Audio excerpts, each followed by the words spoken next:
8 लोग बर्फ़ के अंदर गुम होकर सांस की कमी की वजह से मारे जाते हैं। अब बचते हैं सिर्फ 19। सबसे पहला काम था लोकेशन का अंदाज़ा लगाना। क्रैश होने से पहले को पायलट ने एक स्टेटमेंट दी थी कि इनके हवाई जहाज़ ने कोरिको शहर को पास कर दिया है। तो इन लोगों ने अंदाज़ा लगाया कि अगर हम वेस्ट साइड में कुछ किलोमीटर दूर चलेंगे तो हम ज़रूर चिली देश के कुछ कंट्री साइड के एरिया में पहुंच जाएंगे। लेकिन ये अंदाज़ा इनका बहुत गलत था। को पायलट को असल में खुद भी आइडिया नहीं था कि प्लेन उनको कहां पर ले जा रहा है। असलियत में इनकी क्रैश साइट 89 किलोमीटर ईस्ट में थी, एंडीज पहाड़ियों के बीचों बीच। फिर भी इस बात से अनजान ये कुछ टाइम रेस्ट करते हैं एनर्जी बिल्डअप करने के लिए। और 15 नवंबर को 33 दिन क्रैश के बाद ये 3 लोग निकल पड़ते हैं मदद ढूंढने के लिए। घंटों तक ईस्ट की दिशा में चलने के बाद इन्हें अपने ही हवाई जहाज़ का पीछे का टुकड़ा गिरा हुआ मिलता है। ये वही हिस्सा था प्लेन का जो पहले ही टूट गया था। इसके अंदर इन्हें बहुत सारे सूटकेस मिलते हैं, चॉकलेट्स के बक्से, 3 मीट पैटीज, रम की एक बोतल, एक्स्ट्रा कपड़े, कॉमिक बुक्स और थोड़ी बहुत दवाइयाँ भी। और इसके साथ ही साथ इन्हें मिलता है एयरक्राफ्ट का 2-वे रेडियो सिस्टम, एक ऐसा रेडियो जिससे ना सिर्फ इनकमिंग कम्युनिकेशन हो सकती है बल्कि बाहर भी मैसेज भेजा जा सकता है। ये डिसाइड करते हैं कि यहीं पर रात बिताई जाएगी। अभियान के अगले ही दिन ये थोड़ा बहुत और ईस्ट में चलते हैं, लेकिन बातचीत करने के बाद इन्हें लगता है कि ये जो एयरक्राफ्ट रेडियो है इसे ही चालू करने की कोशिश करी जाए। क्यों ना हम हवाई जहाज़ से कुछ बैटरीज निकालने की कोशिश करें मेन बॉडी से और फिर इस रेडियो को चालू करने की कोशिश करें। फिर हम बाहर अपनी SOS कॉल भेज सकते हैं। टेल के हिस्से में ही इन्हें 24 किलो की बैटरीज भी मिली, लेकिन ये बहुत ही भारी थी। इन्हें वापस से कैरी करके प्लेन की मैन बॉडी क्रैश साइट तक ले जाया नहीं जा सकता था। तो इन्होंने डिसाइड किया कि इसे यहीं से चालू करने की कोशिश करते हैं। वापस जाकर ये रॉय हेल्ड की हेल्प लेते हैं जिन्हें इलेक्ट्रॉनिक की थोड़ी जानकारी थी, लेकिन अफसोस ये प्लेन भी काम नहीं करता है। बात असल में ये थी कि एयरक्राफ्ट का इलेक्ट्रिकल सिस्टम 115 वोल्ट AC में काम करता था और जो बैटरी इनकी थी वो 24 वोल्ट DC की थी। इन्हें कनेक्ट करने का इनके पास कोई जरिया नहीं था। कुछ दिन तक ये पूरी कोशिश करते हैं रेडियो को चालू करने की, लेकिन जल्द ही रियलाइज कर लेते हैं कि कोई और रास्ता नहीं है। जिंदा बचना है तो वेस्ट की डायरेक्शन में पैदल चलना शुरू करना पड़ेगा। 11 दिसंबर क्रैश के 59 डेज बाद एक एविलांच आता है। इसमें 3 और सर्वाइवर मारे जाते हैं। I was trapped completely by the snow in the avalanche, and it's the most deadly silence you may imagine. I couldn't move. बचते हैं अब सिर्फ 16। वेस्ट की डायरेक्शन में पहाड़ियों पर चढ़ने के लिए इन्हें रात में सोने का कोई तरीका चाहिए था। -30 डिग्री सेल्सियस की ठंड में कैसे सरवाइव किया जाए रात में। सर्वाइवल में एक 18 साल का लड़का था, कार्लोस मैगवल रोड्रिगेज। उसे याद था कि उसकी मम्मी ने उसे सुई से सीना सिखाया था। वो अपने साथ अपनी नीडल और सुई किट लेकर चला था।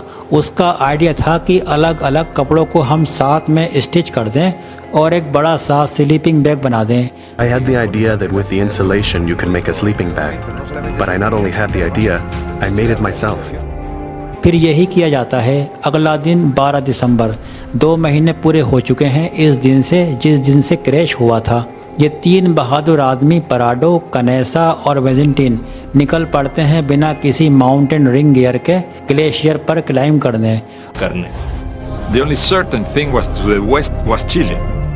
वेस्ट की दिशा में जाने का मतलब था कि इन्हें पहले पहाड़ी के ऊपर जाना होगा। नीचे जाने से पहले इन्हें अभी भी लगता था कि ये सिर्फ कुछ किलोमीटर ही दूर हैं, तो इन्हें उम्मीद थी कि 2 से 3 दिन के अंदर ये चलकर मदद ढूंढ लेंगे। तो इन्होंने सिर्फ 3 दिन की ही मीट सप्लाई पैक करी थी।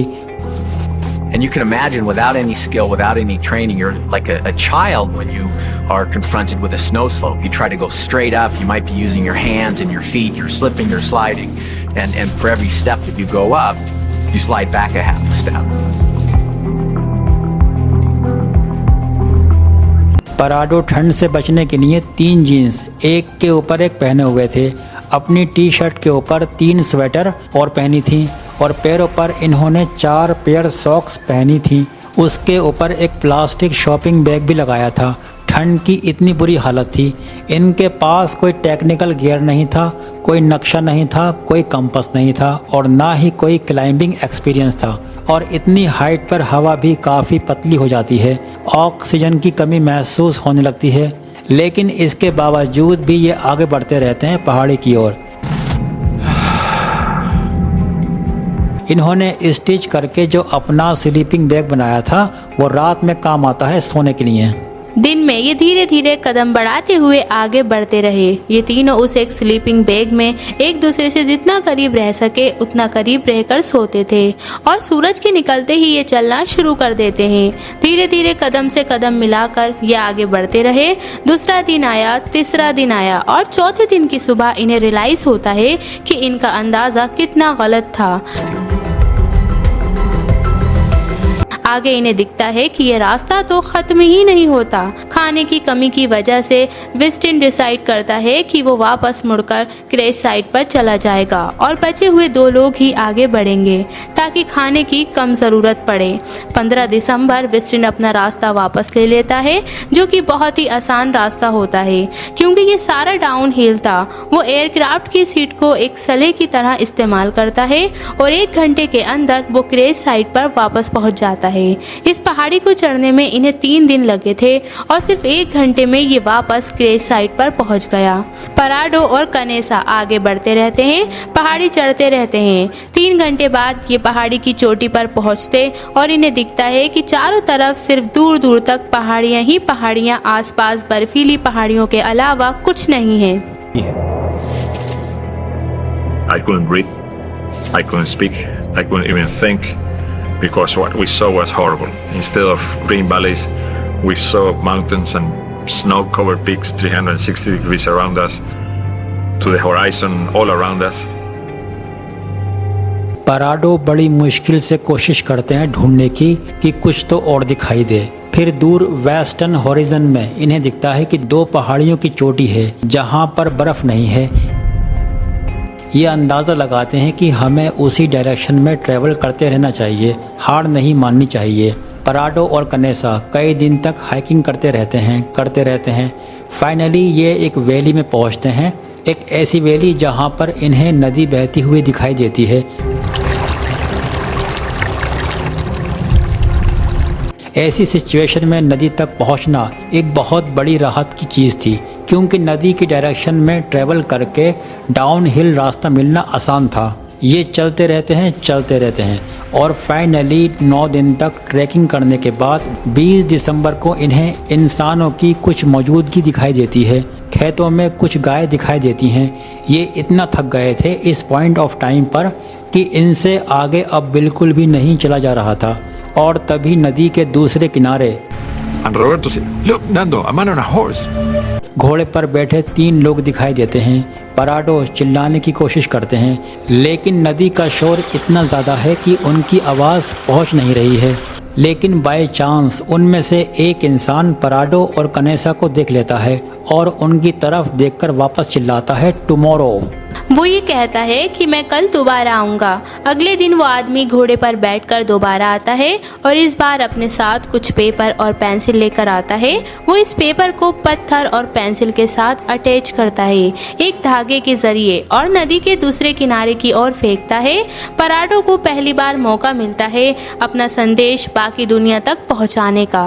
पराडो इस पेपर पर लिखते हैं स्पेनिश ज़बान में, I come from a plan that fell in the mountain. मैं उरगाव से आया हूँ। हम 10 दिन से पैदल चल रहे हैं। मेरे घायल दोस्त प्लान की क्रैश साइट पर मौजूद हैं। हमें जल्दी से जल्दी हेल्प की ज़रूरत है लेकिन हम नहीं जानते कैसे हेल्प मिलेगी। हमारे पास कोई खाना नहीं है, हम कमज़ोर हैं, हमारे पास चलने की भी हिम्मत नहीं बची। प्लीज़ हमें बचा लो, हम कहाँ पर हैं। दूसरी तरफ इस संदेश को रिसीव करने वाला आदमी एक चिली देश का किसान था, सेर्गियो कैटेलन। वो इस नोट को पढ़ता है और उन्हें इशारों से समझाता है कि मैंने समझ लिया। अपने बाकी दोनों साथियों के साथ बात करने के बाद उसे पता चलता है कि हाँ, कुछ याद तो आ रहा है। कुछ 2 महीने पहले एक खबर मैंने सुनी थी कि एक प्लेन क्रैश हुआ है, और जब इन साथियों को रियलाइजेशन होता है तो ये शॉक रह जाते हैं। इन्हें यकीन नहीं होता कि 2 महीने पुराने प्लेन क्रैश से अभी भी कोई जिंदा बचा है। सर्गियो वो ब्रेड का टुकड़ा फेंकते हैं नदी की दूसरी ओर, और अगले 10 घंटे तक लगातार ये घोड़े पर बैठकर वेस्ट की डायरेक्शन में दौड़ने लगते हैं। इंसानों के किसी भी गांव या बस्ती से ये इतने दूर थे अभी भी। फाइनली जब ये सबसे करीब के शहर में पहुंचते हैं तो ये खबर वहाँ के आर्मी कमांड को बताई जाती है, जो सैंटियागो में मौजूद आर्मी के हेडक्वार्टर को कांटेक्ट करते हैं। इसी बीच ये किसान पराडो और कनेसा को घोड़े की हेल्प से लॉस मिटनेस शहर में लेकर आते हैं, जहां पर इन्हें फाइनली कुछ रेस्ट मिलता है। पता चलता है कि अपनी उम्मीद के बल पर पिछले 10 दिनों में ये 61 किलोमीटर पैदल चलकर हाइक किए थे। कनेसा अपना आधा बॉडी वेट लूज कर चुके थे, सिर्फ 44 किलोग्राम इनका वेट बचा था। जैसे ही इनकी कहानी किस्से बाकी लोगों को पता चलते हैं, ये इंटरनेशनल खबर बन जाती है। ¿Cómo pudieron sobrevivir ustedes? ¿De qué se alimentaban? Bueno, sobre ese tema. Sí. ये दिल दहला देने वाली कहानी सही मायनों में अनबिलीवेबल थी। चिली की एयरफोर्स 3 हेलीकॉप्टर भेजती है इमीडिएटली रेस्क्यू करने के लिए। आर्मी ऑफिसर्स पराडो और कनेसा का इंटरव्यू करते हैं लोकेशन की इन्फॉर्मेशन पता लगाने के लिए। पराडो अपने साथ पायलट का फ्लाइट चार्ट लेकर आए थे और ये नक्शे में नाप रहे थे कि वो कहाँ कहाँ हाइक कर रहे थे। आर्मी ऑफिसर उन्हें हेलीकॉप्टर में बैठाकर लेकर जाते हैं ताकि क्रैश साइट को लोकेट किया जा सके, और उनकी मदद से बचे हुए सर्वाइवर की लोकेशन फाइनली पता चलती है आर्मी कमांडर्स को। 22 दिसंबर 1972, 70 दिन बाद क्रैश के 2 हेलीकॉप्टर सर्च एंड रेस्क्यू के फाइनली पहुंचते हैं बचे हुए सर्वाइवर के पास उनकी जान बचाने के लिए। टोटल में 16 सर्वाइवर यहाँ रेस्क्यू किए जाते हैं। बहुत बुरी हालत थी इन सर्वाइवर की। एल्टीट्यूड सिकनेस, डिहाइड्रेशन, टूटी हुई हड्डियां, मेलन्यूट्रिशन, लेकिन सब के सब रिकवर कर जाते हैं। ये कहानी दुनिया के सामने लेसन है उम्मीद को लेकर। अगर आपने ठान ली कुछ कर दिखाने की और आपके अंदर सब्र और इंसानियत है तो क्या कुछ करना पॉसिबल नहीं। आप जो चाहें वो पा सकते हैं। अगर आपके अंदर किसी चीज़ को पाने की कोशिश और लगन है तो एक दिन आप उस चीज़ को पाकर ही रहते हैं। इसलिए हमें कभी भी हिम्मत नहीं हारनी चाहिए, क्योंकि कोशिश करने वालों की कभी हार नहीं होती है। ऊपर वाला भी कोशिश करने वालों के साथ ही होता है, और वो लोग भी ऊपर वाले के भरोसे बैठ जाते कि हम बच जाएंगे, तो क्या वो बच पाते? कभी नहीं बच पाते। उन्होंने कोशिश करी तो ऊपर वाले ने भी उनका साथ दिया। इसलिए ऊपर वाला कहता है कि कोशिश तुम्हारी और उस कोशिश के बदले इनाम मेरी तरफ से। इसलिए हमें कोशिश करते रहना चाहिए आगे बढ़ने के लिए।